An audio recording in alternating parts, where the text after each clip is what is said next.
Welcome to the Intelligence Briefing Live, What's the Buzz?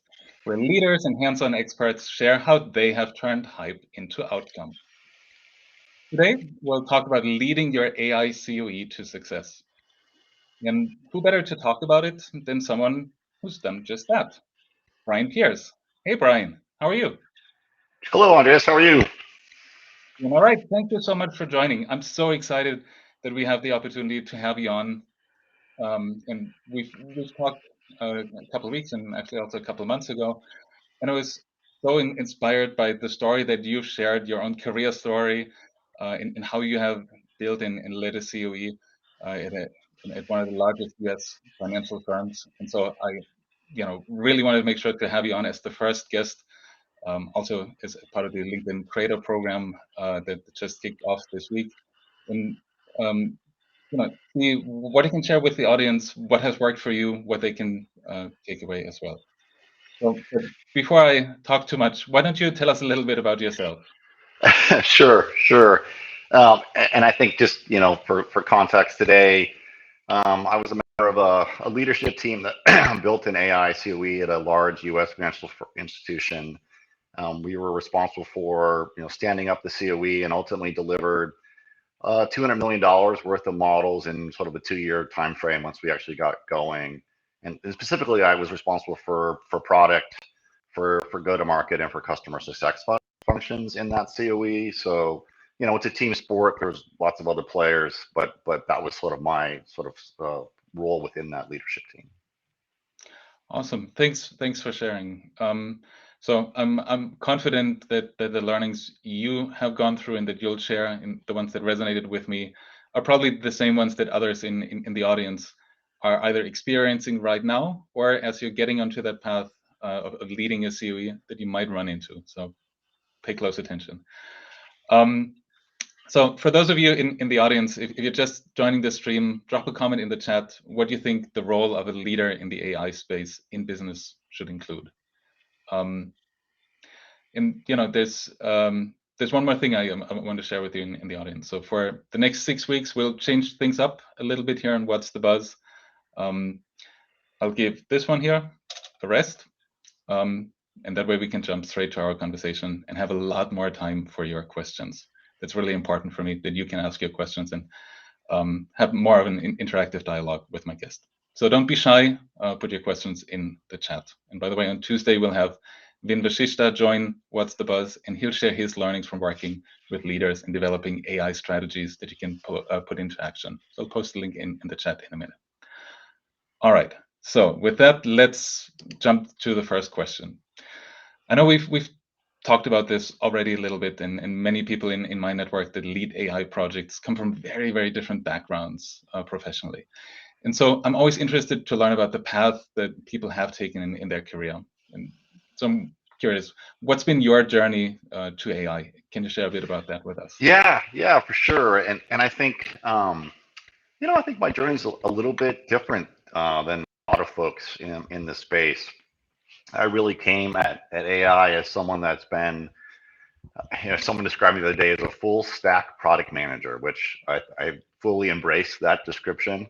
And my career has really been focused on taking like emerging technologies and applying them to business problems. And it started out, frankly, with client server, and then internet, and then mobile, and then I came to AI. So, AI is just another in a sort of series of technologies that I've used to solve business problems in my career. And so I'm really coming out of it from almost more of a software perspective. And that's a little different. I think if you look at most AI job postings, people want people with a lot of AI experience or particular degrees, and that's really not where I come at it from. And so I think that does help me in some ways, and then I bring a very different perspective, which is a perspective of sort of the software industry, bringing much more sort of that software engineering, software sort of background around the types of things that we're doing in that side of the house can really be applied to AI. I think that's helped me, be successful because it is a little bit of a different perspective.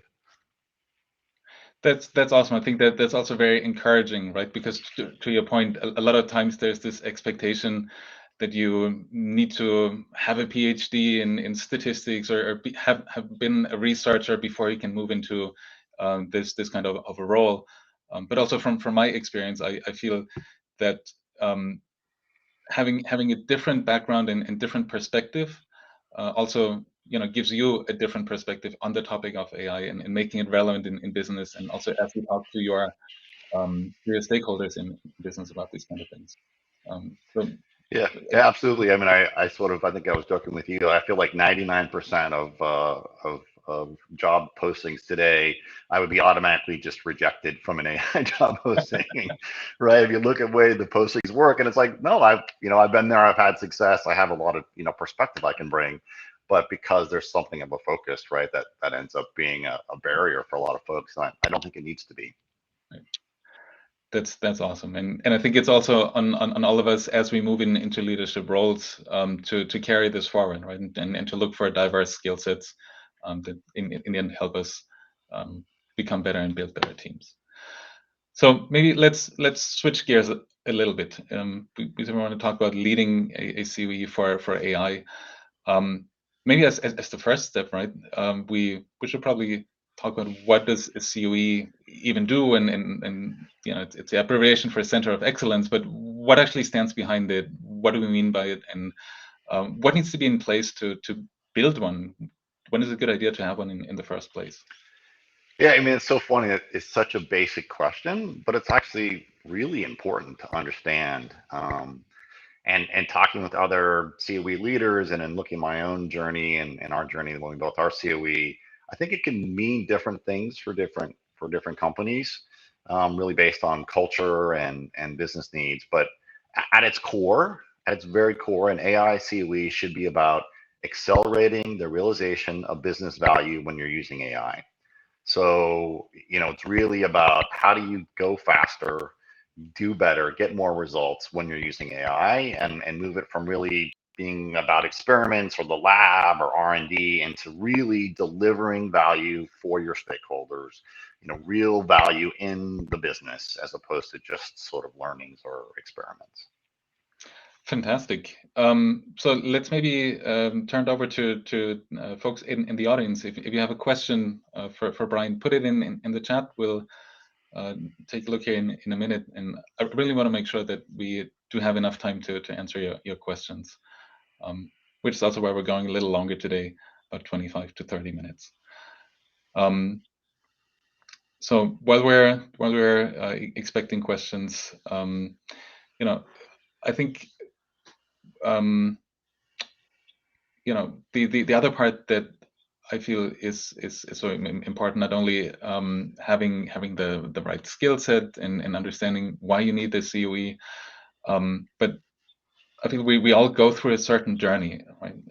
Whether we are aspiring to move into a role like that, are in a role like that, have been in a role like that, there are lots of learnings and lots of stories to tell as well. So I'm curious, what was one of the things that you've learned on your journey when you started the CoE? Yeah, I think there's a couple of things. I think going in, getting really clear on the mandate of the CoE is really important.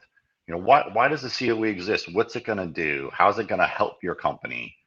And what's the role? And certainly, I think I shared with you the story of trying to be the AI police.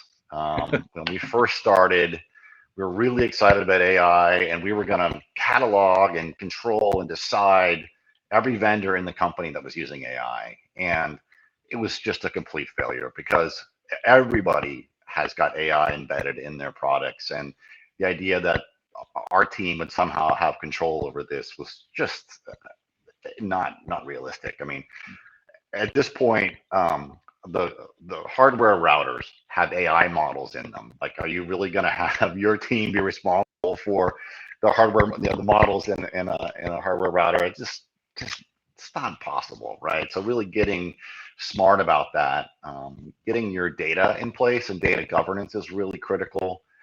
Certainly as a financial institution, data governance is absolutely critical for us. I think for any organization, and governance can actually really help you. So when you begin to really understand your data, have good tight controls over it, it becomes much cleaner. It's a much better tracking of data, a much cleaner sort of understanding of the chain of custody of data. It's really, really critical. And so you kind of go from there into that space. And then frankly, understanding who the stakeholders are is also super critical, right? So, you know, from a stakeholder perspective, you have to really understand who is it that is going to really benefit? Who is it that's really going to be interested in AI?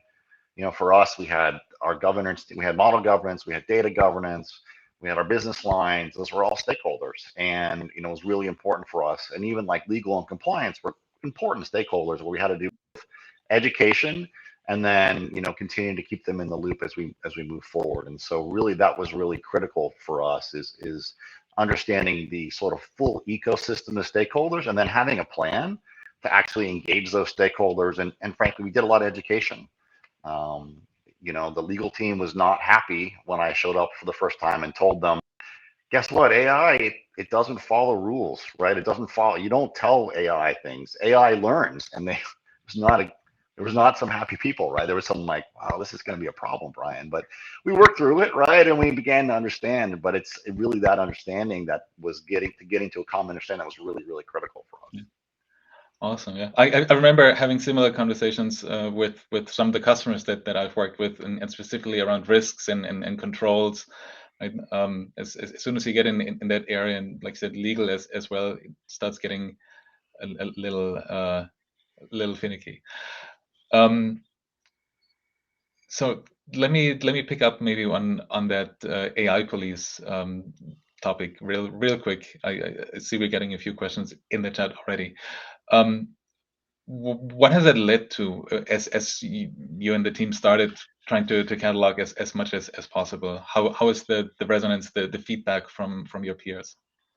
Yeah, so when we started out that process, we had every good intention, which was we wanted to compile a list of everywhere in the organization where we were using AI, and we began to realize that every vendor, you know, vendors were claiming to have AI in their products, and we wanted to, you know, have a list. And you know, got to the point where, you know, we tried to set up these gatekeeping controls where we were going to make approvals, and you know, people frankly just worked around us, and we lost some credibility. You know, it was an overreach. We thought we were doing the right thing, but we really just got out ahead of ourselves. And you know, when you began to operate in a large organization like that, people very quickly realized, like, well, you don't really have the scope to pull this off. You really can't do this, and you lose some credibility, you lose some trust. So we really had to go back and kind of reset on that point to realize that we weren't going to be successful doing that. We wanted to really get focused back on that delivering value mandate, and you know, get back into some of the good graces of our stakeholders, and let this other stuff go by the wayside. Thanks. Perfect. I think that's a great way to like I said, to reset and go back to the point of providing value to the stakeholders. Thanks for sharing. Thanks for being open to sharing that. So I see there's a question from Pedro in the chat, and he's asking, where should an AI CoE in your view be best located, and what criteria would you use to determine if it should be centralized or federated? So now we're talking about organizational models as well. Yeah, sure. And I think, you know, this is going to depend on your company culture, right? And sort of how your company works.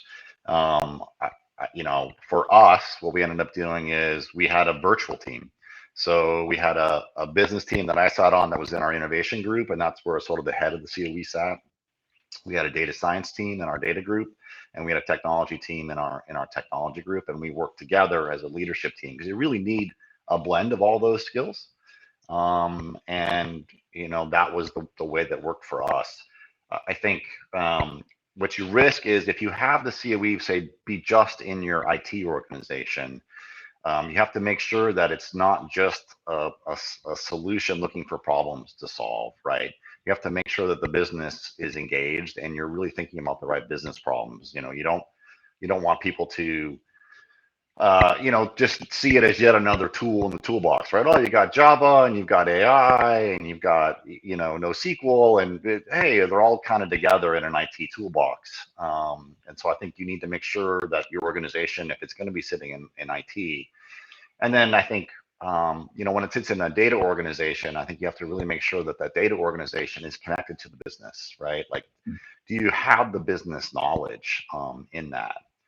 And the centralized versus federated, I think, is actually really an interesting question. A couple of things I think come into play, and again, some of it is organizational culture and frankly size. I think if you have an organization where you've got 2 or 3 data scientists spread in teams throughout the whole organization, that becomes really challenging, right? Because as a data scientist, you're not working in a team, you don't have a career path. I think it becomes very hard to sort of leverage learnings and best practices. And that's, to me, a case for centralization, is to get some scale. But if your businesses are large enough that you can really have scale, then I think federated can make sense.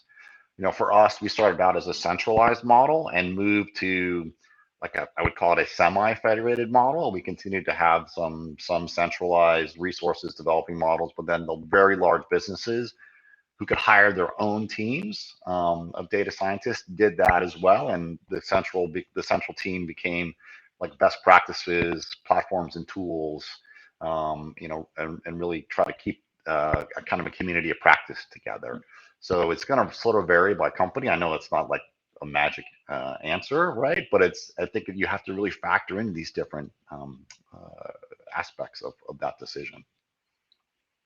Awesome, thanks. Yeah, I think that the cultural aspect is definitely an important one, and it's also one we'll pick up over the course of the next couple of weeks, most likely with a dedicated "What's the Buzz" episode. So again, thanks for sharing.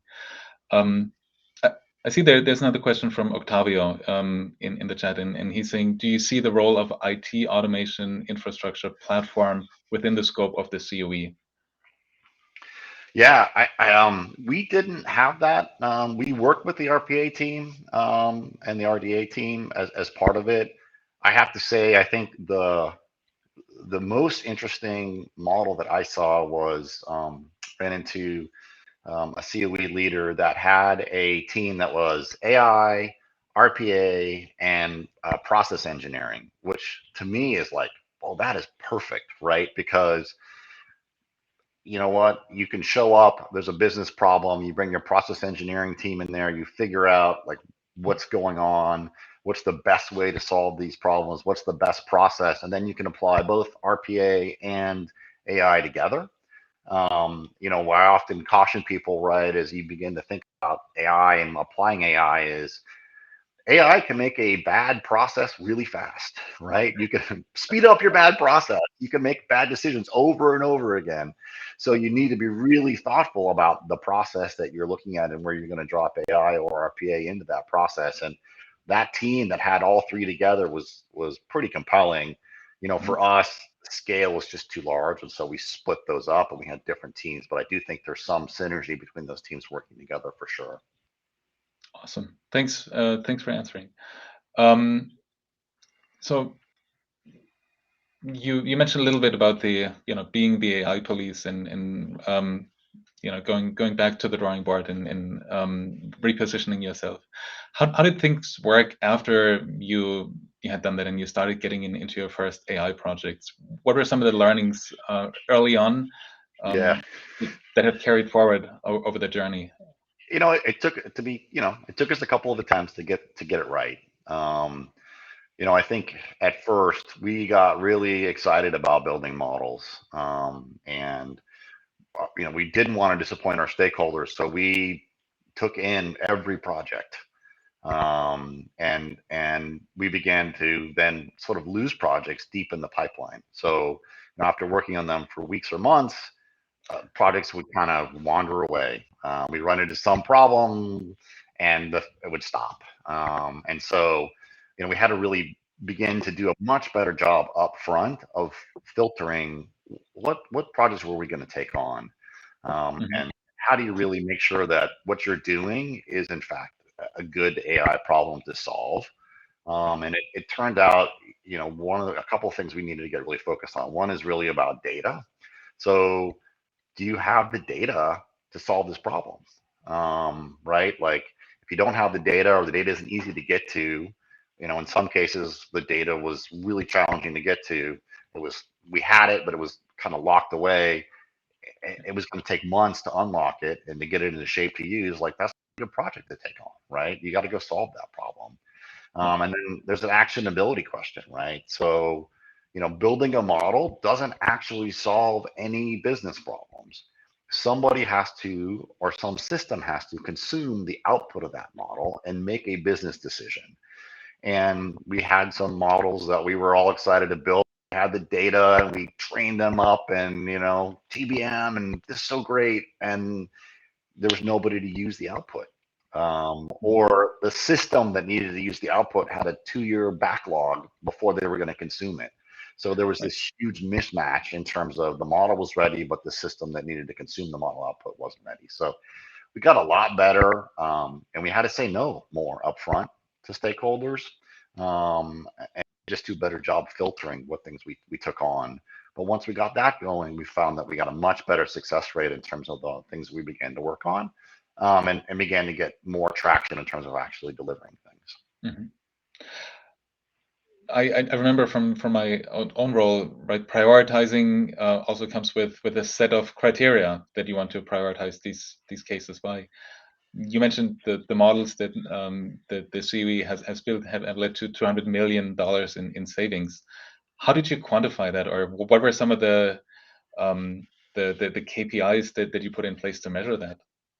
Yeah, so the part of the process we began to do, as we sort of learned up front, was that as part of the evaluation of, is this a good idea or not? Should we take this on? We began to build a sort of business case for each model, right? And again, business cases are going to vary by company. I think everyone's culturally have different perspectives on business cases, but we got to the point where we built a business case for everything we wanted to do. And that became a factor in our prioritization. And in fact, we got to the point where we actually had the leadership of the business team sign off on the business cases. And again, early learnings, right? All excited, we're going to build stuff. We get the project team together. They put together just a crazy business case, huge numbers. It's going to be $1 billion. It's so great. And we go through the process, and then later we go talk to the leadership team, like, hey, we did $1 billion model for you. And they're like, you know what? It's not, no, we don't have.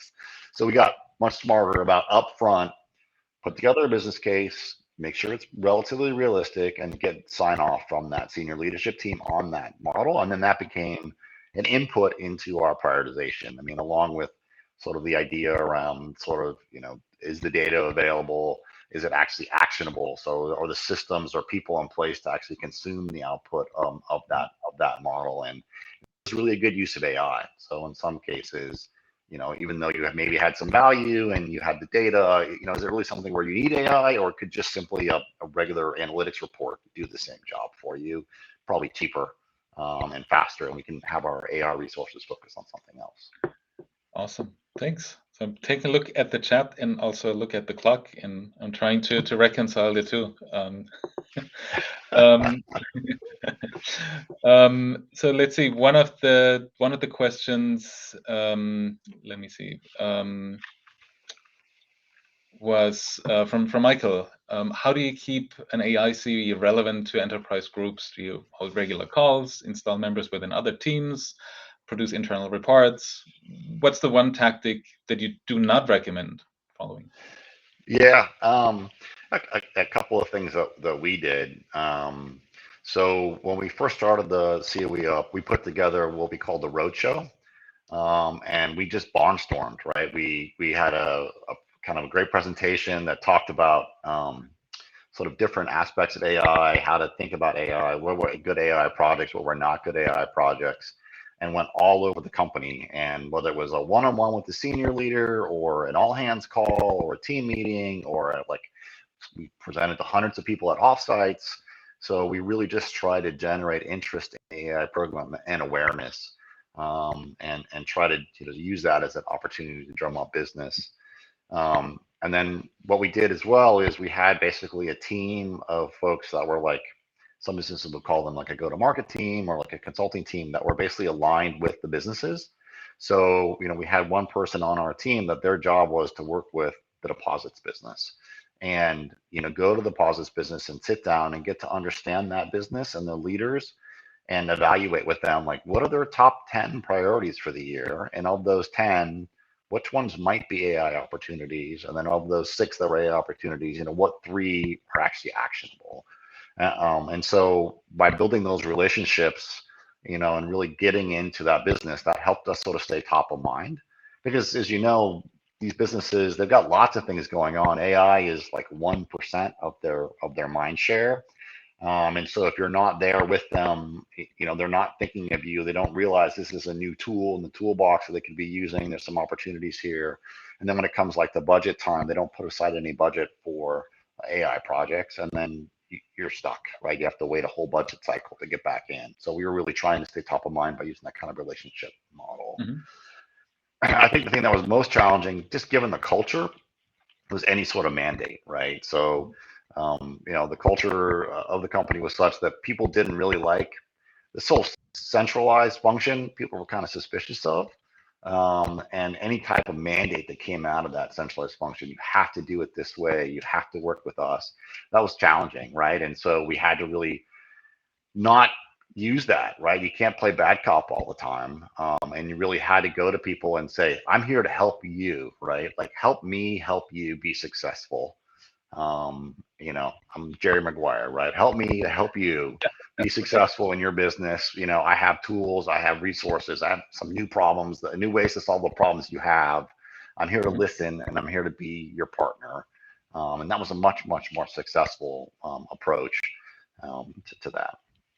Fantastic. I see there was one question from Jesse asking how you see the role of a business analyst in the CoE for AI. And maybe we can combine that.